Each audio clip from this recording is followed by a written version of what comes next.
România este caracterizată de o diversitate cu valoare ridicată a sistemelor ecologice, de habitate și specii capabile să furnizeze o gamă largă de servicii ecosistemice care oferă mijloace pentru menținerea sau îmbunătățirea calității vieții.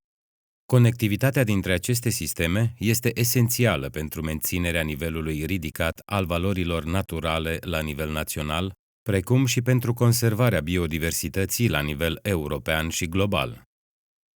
Conceptul de conectivitate ecologică vizează gradul în care complexele de ecosisteme facilitează sau împiedică circulația speciilor între diferite ecosisteme. Conectivitatea ecologică este definită atât structural cât și funcțional. Conectivitatea structurală pune accentul pe legătura fizică între habitate, fără a se lua în considerare particularitățile speciilor, pe când conectivitatea funcțională identifică și analizează inclusiv caracteristicile speciilor care utilizează coridoarele ecologice. Conectivitatea asigură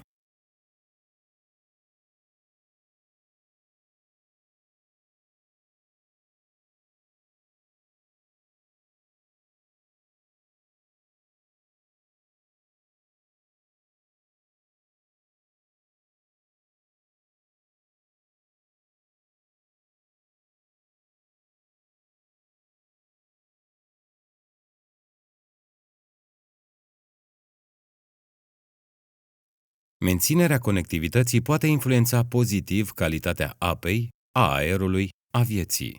Pentru a preveni fragmentarea și pierderea unor habitate naturale, este nevoie să se păstreze conectivitatea zonelor naturale prin intermediul rețelelor ecologice.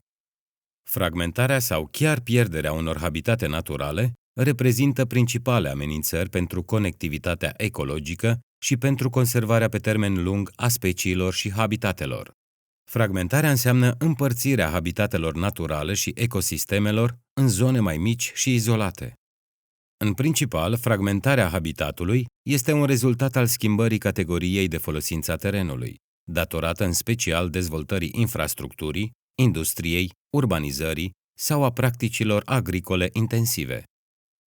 Fragmentarea duce la izolarea populațiilor de plante și animale, care poate determina în timp pierderea biodiversității. Impactul negativ al unor activități umane poate contribui la deteriorarea stării de conservare, având consecințe atât pentru specii, cât și pentru habitate. Izolarea speciilor și fragmentarea habitatelor afectează procesele naturale prin intermediul cărora se asigură menținerea populațiilor și funcționarea ecosistemelor pe termen lung. Rețelele ecologice contribuie la reducerea riscurilor privind pierderea viabilității unor populații și specii, deoarece permit menținerea funcțiilor și proceselor ecosistemelor.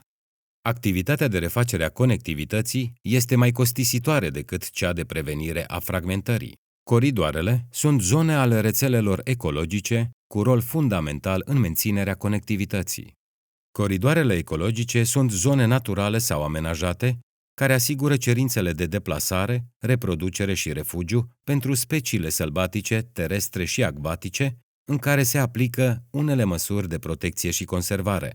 Acestea asigură legătura între zone nucleu.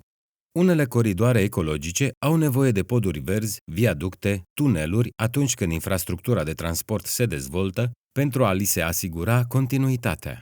Altele necesită adoptarea unor măsuri locale de management pentru prevenirea mortalităților și pentru evitarea fragmentării ulterioare, independent de infrastructură. Populații ale speciilor de floră și faună folosesc culoare de trecere urmărind traseele care necesită cele mai mici costuri de deplasare. Identificarea coridoarelor se realizează în mai mulți pași. Întâi, se identifică zonele de interes cu ajutorul imaginilor satelitare. Se consideră elemente cum ar fi tipul de vegetație, categoria de folosință a terenului sau ale infrastructurii de transport. Apoi, se colectează date din teren pentru a se identifica elementele naturale sau artificiale ale peisajului, care pot reprezenta bariere fizice pentru deplasarea indivizilor. Odată stabilite zonele cu potențial, se fac verificări în teren pentru a determina atât prezența speciilor, cât și funcționalitatea coridoarelor. Coridorul ecologic este validat dacă se face dovada că indivizii ai unei specii utilizează acea zonă și dacă acesta este funcțional. Cunoașterea locațiilor unor coridoare înainte de dezvoltarea infrastructurii poate determina reducerea costurilor dezvoltării ulterioare, pentru că oferă posibilitatea ca acestea să se realizeze inteligent, în spiritul durabilității, încă din stadiul de proiectare. Costurile pentru refacerea echilibrului natural ar fi mult mai mari decât cele de prevenție. După ce se realizează identificarea, rețeaua de coridoare ecologice trebuie să fie adaptată unor măsuri de management și să beneficieze de monitorizare și gestionare pe termen lung.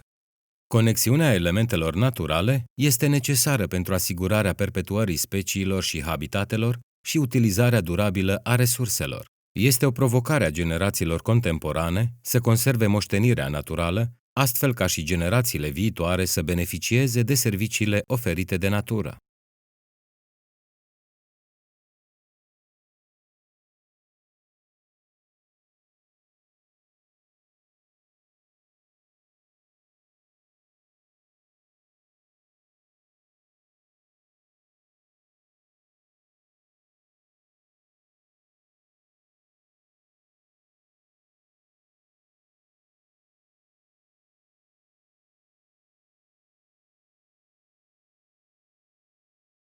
Conectivitatea speciilor, habitatelor și peisajelor naturale joacă un important rol în menținerea valorilor naturale în timp.